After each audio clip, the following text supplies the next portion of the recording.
Hello all, Project Wargaming here with an update on the Old West buildings that I've been working on. So I've gotten most of the models all finished and test printed and put together and put a very simple paint job on them. So pretty happy with how these turned out. They all, I think, printed off pretty well. There was a couple little tricky things that I had to figure out, but went in and made some adjustments to the models. But yeah, they all pretty much just printed straight onto the print plate. So that was good and made it much easier. And then they painted up pretty well too.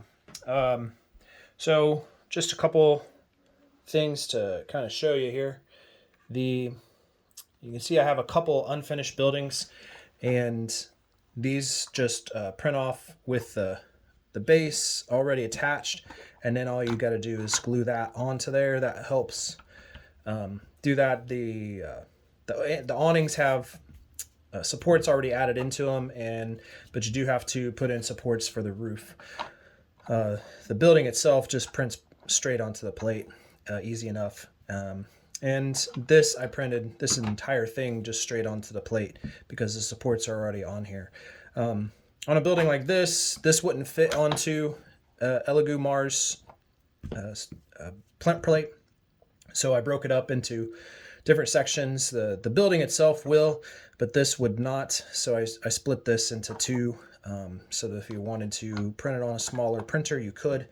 Obviously, a building like this is not going to fit onto a Mars print plate, but it will fit perfectly onto a Anycubic Mono X or a Saturn plate.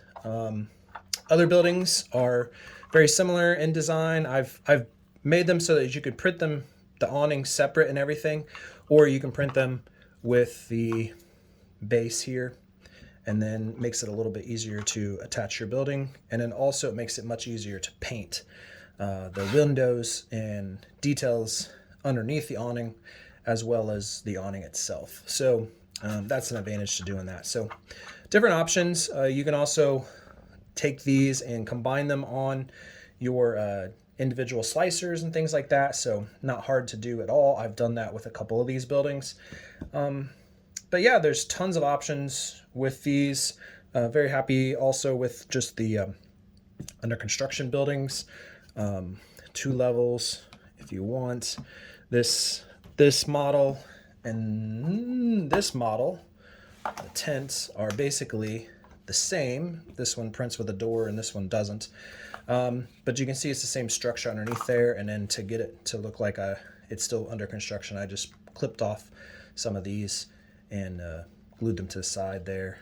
Then you scatter around some of the wood piles, and it makes it look like you actually got something being built. So I think I'm kind of done with Old West for a little while. It's typically how my mind wanders, is work on a project and then move on. So that's the plan. I don't know where I'm going to end up. This week I'm going to work on painting up the 15mm Old West stuff so that we can actually start to play some games with them. So that's it. We'll talk to you later.